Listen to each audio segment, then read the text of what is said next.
नौकर इस सरकार के या नौकरी सरकारी, गैर कानूनी काम करे कानून के अधिकारी, सरेआम धमकियां देते हैं, बन बैठे तानाशाही, न्याय मानने वालों पर अन्याय हो रहा भारी। यह पंक्तियां महाराजगंज के वरिष्ठ पत्रकार मनोज टिंडेवाला आकाश के ऊपर सटीक बैठती हैं। वो यही गुहार लगाते रहे कि उनके घर को गैरकानूनी तरीके से गिराया जा रहा है, ढाया जा रहा है, उनके परिवार को सड़क पर लाया जा रहा है, लेकिन उस समय के तत्कालीन अफसरों ने नहीं सुनी।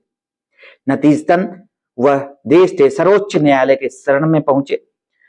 सर्वोच्च न्यायालय ने 5.25 साल के बाद ऐतिहासिक फैसला दिया और 6 नवंबर को जो फैसला आया उसने एक नजीर पेश कर दी। उत्तर प्रदेश में बुलडोजर नीति को लेकर के हर समय सवाल खड़े किए गए।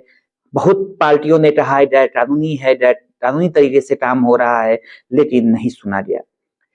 इस प्रकरण में जो सुप्रीम कोर्ट ने फैसला दिया वो ऐतिहासिक है। नतीजा ये निकला कि महाराजगंज के कोतवाली थाने में तत्कालीन डीएम, एएसपी और सीओ रैंक के अफसर सहित कुल 26 नामजद और अज्ञात के खिलाफ एफआईआर दर्ज की गई।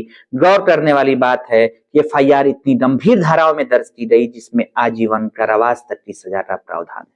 पूरे मामले पर यदि प्रकाश डालें तो ये हुआ यूं था कि तत्कालीन महाराजगंज के जिलाधिकारी अमरनाथ उपाध्याय के नेतृत्व में, चूंकि वो जिलाधिकारी थे तो उनकी जिम्मेदारी होती थी, 185 करोड़ रुपए की लागत से NH 730 का निर्माण हो रहा था।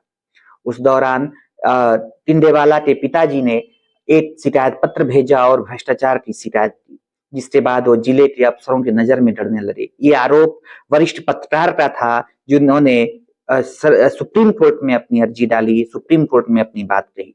उसके बाद जैसा कि वरिष्ठ पत्रकार का आरोप था, जैसा कि विजुअल्स हैं, जैसे कि प्रमाण प्रत्यक्ष हैं जो बता रहे हैं कि उनके घर को 13 सितंबर 2019 को उनके जो मोहल्ला है महाराजगंज में हमीद नगर में, उनके पैतृक आवास को छावनी में तब्दील करके निस्ते नाबूद कर दिया गया, जमींदोज कर दिया गया। उन्होंने पूरे मामले की शिकायत उत्तर प्रदेश के डीजीपी से लेकर मुख्य सचिव तक की, लेकिन उनकी सुनवाई नहीं हुई। वरिष्ठ पत्रकार मनोज टिंडेवाल आकाश ने 4 पन्ने की शिकायत पत्र सुप्रीम कोर्ट को भेजा। सुप्रीम कोर्ट ने इस पूरे शिकायत पत्र को रीट में कन्वर्ट किया और सुनवाई शुरू हुई। चूंकि सुप्रीम कोर्ट में उस समय chief justice doctor DY Chandrachud ji थे, उनकी 3 सदस्यीय खंडपीठ ने इस पूरे मामले की व्यापक सुनवाई की। राज्य सरकार ने भी इस पूरे प्रकरण में अपना पक्ष रखा, टिंडेवाल ने भी अपने पूरे पक्ष को रखा और व्यापक सुनवाई के बाद इस स्थिति यह हुई कि कोर्ट ने 25 लाख रुपए का जुर्माना राज्य सरकार पर लगाया और साथ ही याचिकाकर्ता मनोज टिंडेवाल आकाश को देने का आदेश दिया। इसके साथ सुप्रीम कोर्ट ने पैतृक मकान व दुकानों के ध्वस्तीकरण का मुआवजा देने का भी आदेश दिया। इसके अलावा जो एफआईआर पंजीकृत की गई है गंभीर धाराओं में, तत्कालीन जिलाधिकारी, सीओ रैंक के अधिकारी और SDM रैंक के अधिकारी पर, उसके अलावा जो मुकदमे पंजीकृत किए गए हैं उसकी विवेचना यूपी CBCID को दी गई है। अब टिंडेवाल जी का ये कहना है कि यदि जांच निष्पक्ष नहीं होती है तो वह सुप्रीम कोर्ट के शरण में पुनः जाएंगे। मैं सुप्रीम कोर्ट का अत्यंत आभारी हूं। आज का आदेश सिर्फ मनोज टिंडेवाल आकाश के लिए जीत नहीं है, महाराजगंज जनपद के 40 लाख लोगों की जीत है। जिन लोगों का मकान दहशत फैला करके स्वयं तोड़ने पर मजबूर किया गया, उनके लिए एक आशा की किरण लेकर आया है कि उन्हें भी मुआवजा मिलेगा। देश के 140 करोड़ लोगों के लिए आज का जजमेंट लैंडमार्क जजमेंट है। सुप्रीम कोर्ट ने सभी चीफ सेक्रेटरीज को निर्देशित किया है कि किसी के भी मकान को गिराए जाने से पहले आज के आदेश का पालन करना होगा। बिना विधिक प्रक्रिया अपनाए आप मकान किसी का नहीं गिरा सकते। मेरे दादाजी ने 1960 में इस जमीन को खरीदा था, मकान बनवाया, 2 मंजिला मकान।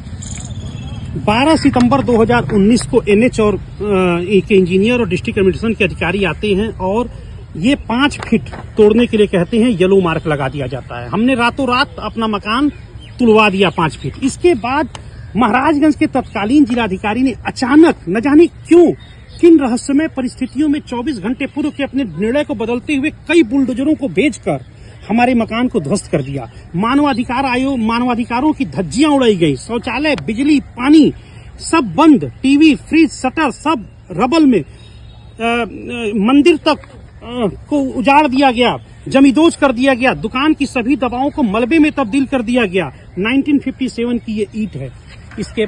और इन सब कृत्य को करने के लिए तत्कालीन जिलाधिकारी ने हर तरह की अराजकता को अंजाम दिया। बिना वारंट, बिना परमिशन पुलिस वाले मेरे घर के अंदर घुसते हैं। मेरे घर में गैस चूल्हे पर उस वक्त दूध उबल रहा था। मेरे छोटे भाई की गर्भवती पत्नी गैस चूल्हे पर दूध उबाल रही थी, उसे बंद करने का मौका नहीं दिया गया और सबको, पुरुष महिला सदस्यों को जबरन बाहर घसीट कर सड़क पर बंधक बना लिया गया और आनन फानन में हमारे सारे मकान को गिरा दिया गया।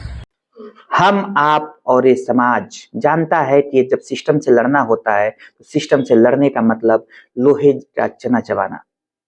टिंडेवाल जैसा जुनूनी पत्रकार, वरिष्ठ पत्रकार रहे जो अपने पूरे प्रकरण को सुप्रीम कोर्ट तक ले गए। क्या हम और आप जो आम आदमी है, क्या अपने पूरे प्रकरण सुप्रीम कोर्ट तक ले जा सकते थे? अधिकार तो है, मगर हम वहां तक सोच नहीं सकते, हम सिस्टम से लड़ने की हिम्मत नहीं कर सकते। आज टिंडेवाल जी ने सिस्टम से लड़ने की हिम्मत जुटाई और ऐतिहासिक फैसला लेकर आए और उस ऐतिहासिक फैसले से पूरे पत्रकारों में खुशी का माहौल है। आज एक पत्रकार ने बता दिया कि एक पत्रकार जो दूसरों के न्याय के लिए संघर्ष करता है, यदि खुद के न्याय के लिए संघर्ष शुरू कर दे तो वो दिन दूर नहीं जब पत्रकारों के दिन भी बहुरेंगे और उनके जीवन में भी खुशहालियां आएंगी।